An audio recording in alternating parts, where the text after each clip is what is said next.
Yesu akuzwe ni Marie Clarisse Mukandengo.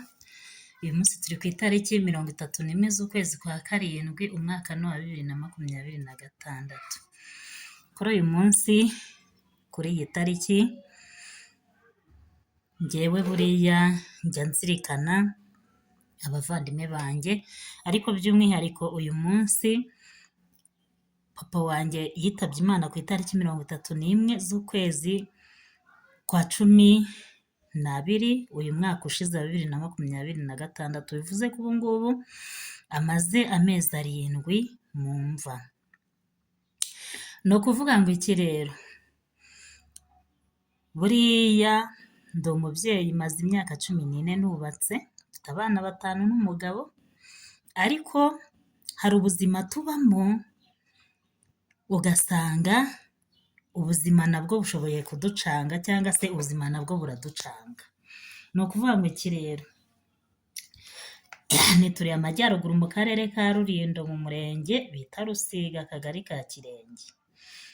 Ni ukuvuga ngo jyewe nkimara kugera ahangaha hari utuntu twinshi tudushya nagiye mbona mu majyaruguru tutaba aho nabaye. Mvuka i Gahanga mu karere ka Kicukiro. Udushya twa mbere ni utuhe rero?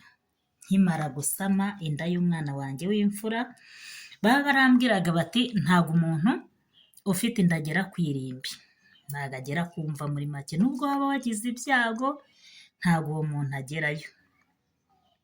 Nyuma yaho, cyangwa se niba ngo hari umuntu ugiyeyo yaba atwite cyangwa adatwite, ngo hari indi mihango y'abashakanye adashobora gukora, cyangwa se ngiye navuga ko ari imigenzo cyangwa imihango, simbizi. Igihe nabyirutse mbona, niba ari uko wenda nari umukobwa, ntanda nigeze ntwara ndi umukobwa, cyangwa nta nzira z'ubusambanyi nagendeyemo, ni ukuvuga ngo jyewe nabyirutse mbona ahantu hose nigendera, ibiki byose mbikora.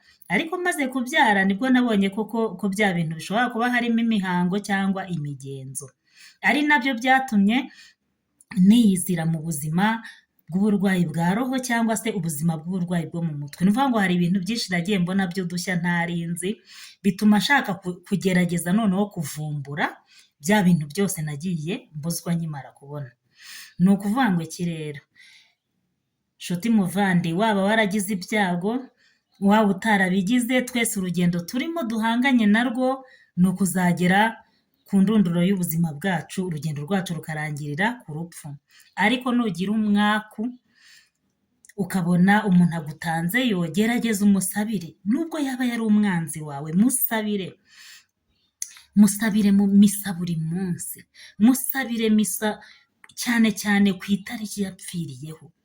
Ni ukuvuga ngo ikiraro, nka twe b'abakatolike twemera ko habaho porogatori mu isukuriro, twemera ko habaho isukuriro, cyane cyane twese twabyirukiye mu miryango rwose, yaba so nyoko, yaba sogokuru wawe cyangwa ndi, twese twabyirukiye mu miryango yigezemo ibintu bita guterekera, kuraguza, kubandwa n'ibiki. Nubwo wenda abenshi tutabizi, ariko tuzi neza yuko nta gisekuru na kimwe kitakoze ibyo bintu. Kristo Yesu akuzwe. Ni ukuvuga ngo iki rero, niba uzi ko ibyo bintu byabayeho mu gisekuru cyawe, ukabona papa wawe yitabye Imana, ukabona mama wawe yitabye Imana, ukabona umuvandimwe wawe yitabye Imana, gerageza umusabire. Ashobora kuba wenda ari muri porogatori, ashobora kuba ari mu isukuriro. Musabire misa kenshi gashoboka, kugira ngo ye gutinda aho hantu. Inshuro nyinshi uri kuvuga izina rye, inshuro nyinshi ndi kuvuga Ndarutse Jeanne Pomuseni, inshuro nyinshi ndi kuvuga papa, inshuro nyinshi ndi kuvuga mama, inshuro nyinshi ndi gusaba umuntu wanjye witabye Imana. Ni ukuvuga ngo inshuro nyinshi muvuga, musabira mu isengesho, musabira misa buri gihe, niko Imana irushaho kugenda imubabarira. Mureke rero, hari inshuro nyinshi ngewe nkunda kwisabira misa, cyangwa se nkumva bindimo nkasabira umuvandimwe. Nawe nagushishikarizaga kujya ubikora, kugira ngo urebe yuko uwo muntu atatinda muri purgatori. Kristo Yesu akuzwe. Tuzi neza ko ku itariki ya mbere n'iya kabiri z'ukwezi kwa 11 habaho umunsi wo gusabira roho ziri mu purgatori, hakabaho no gusabira hakaba n'umunsi wo gusabira abitabye Imana. Ni ukuvuga ngo iki rero, abo bantu baba bakenewe gusabirwa, abo bantu baba bakeneye kuva mu isokuro batahatinda. Igihe rero tutinze kubasabira, igihe tutabasabiye bikarangirira aho ngaho, tuba turi kudindiza roho zabo. Mureke tubasabire rero, iteka n'iteka, nuko tuzarusheho kuzabana nabo mu bwami bwo mu ijuru. Nanjye inkunga ya mbere mbasabye, nimubona urugendo rwanjye rurangiye hano ku isi, nushake ntuzaze kunshyingura, nushake ntuzigere na rimwe ugera n'aho napfiriye, ariko byo muri ako kanya nubona bibayeho gutyo, njyewe ndakwisabira ngo ujye unsabira misa kenshi gashoboka, kugira ngo ntazatinda muri purgatori. Yaba ari uwo nakoreye nabi, yaba ari uwo nakoreye neza, rwose njye inkunga nkwisabira niyo kubasabira kugira ngo ntazatinda aho hantu, kuko ntabwo byaba ari byo nshuti yanjye. Rero dusabire abacu, dusabire abavandimwe, dusabire abo tuzi, dusabire abo tutazi, ndetse na ba bandi batagira ababibuka ngo babasabire. Tujye twibuka kubasabira.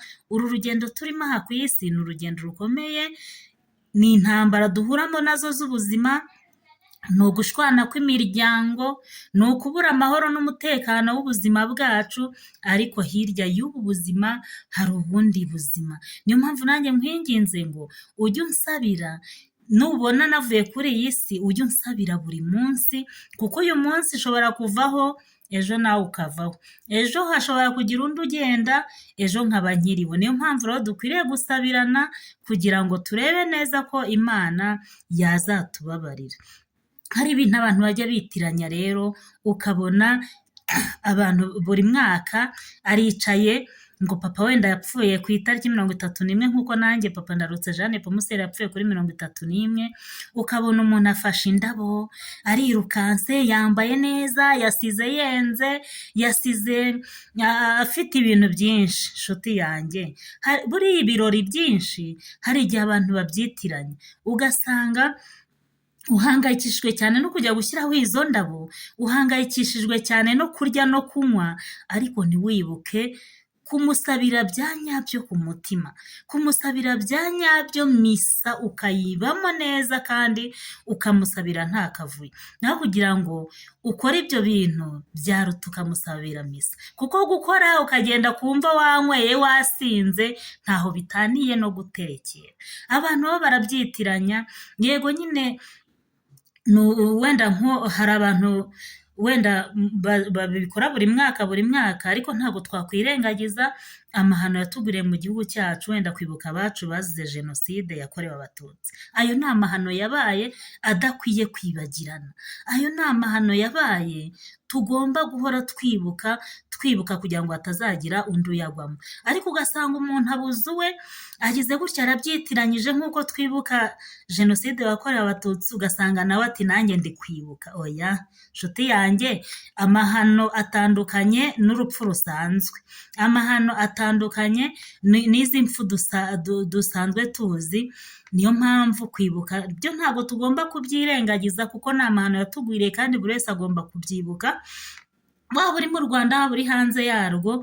Ibyo ni ibintu buri wese azi. Ariko se papa wawe warapfuye, mama wawe warapfuye, urirukanse ngo ngiye kwibuka. Ese nugira gutyo ugasanga mu muryango wawe hapfuyemo abantu bageze nko mu 10, wenda urugero uri umumama wabyaye abana 10, ese uzahera ku itariki ya mbere wibuka y'umwaka ngo ndi kwibuka umwana wanjye? Hari ibirori tujya dukora bitari ngombwa, kandi dufite abavandimwe bababaye, dufite abavandimwe bashonje, dufite abavandimwe babayeho nabi, aho kugira ngo upfushe ubusa muri ibyo birori bya buri mwaka bimeze nko guterekera, ahubwo wagira gutya ukareba umuvandimwe wawe ufite ikibazo mukifatanya, noneho abo bantu bawe bagize gutya bakakuvamo, ubasabire misa. Misa ni isengesho rya mbere na mbere mu masengesho dukora riruta ayandi yose. Niyo mpamvu gusabira umuntu misa rero rwose byakubangamira bitakubangamira, njyewe sinzahwema gusabira abanjye misa, ariko neza neza nzi neza yuko bindi ku mutima, bimvuye ku mutima, byakubabaza bitakubabaza birakureba, uwo ari we wese biramureba. Wavuga ngo kuki yasabye misa kandi kuki atagiye gushyira izo ndabo kumva? Ufite ibyo wemera nkagira ibyo nemera, niyo mpamvu ntagakwiye kubabazwa n'ibyo wemera cyangwa ngo ubabazwe n'ibyo nemera, kuko uko niko kwemera kwanjye. Njye hari ibintu byinshi mpamya neza ntashidikanya. Igihe wagiye gushyira izo ndabo kuri iyo mva, wasinze wuzuye roho mbi, mbivuge gutyo, wuzuye roho mbi, ntese bitanihe no guterekera. Simve ngo leta yaciye ibi bintu by'inzoga za kinyarwanda ubushera cyangwa se ibigage n'urwagwa, ariko mu by'ukuri hari ibintu natwe dukora ukabona ni uguterekera. Iyo wagiye mu birori wasinze, iyo wagiye kumva wasinze, uba uzi kuri gusanga yonde, uba uzi kuri kwerekana iki? Niyo mpamvu rero dusabe misa, tube maso kuri uwo munsi, tutazashiduka za roho mbi zose ari twe zikukiyemo, tukaba tuvuga ngo se ngo kuki mpuye n'ibi ngibi. Dusabe misa irahagije kuruta kwirirwa wirukanka ngo ye baba, ariko ubaye uri muzima, udatwawe n'isindwe, udatwawe n'ibindi, no gushyira amazi kumva cyangwa se gushyiraho indabo ni ibintu byiza ku muntu wabiteguye neza, atavuga ngo ni mu kigare cyaba naba najyanye naba nagize gutya. Ariko mu gihe ubona uri mu kigare utazi ibyo urimo, mu gihe ubona wasinze, mu gihe ubona wifatanyije n'abasinzi, akaba ari byo aribo muri kujyana muri ibyo ngibyo, icyiza ni ukubireka ukegera Imana yawe ukayitakambira kugira ngo aveyo. Kristo Yezu akuzwe.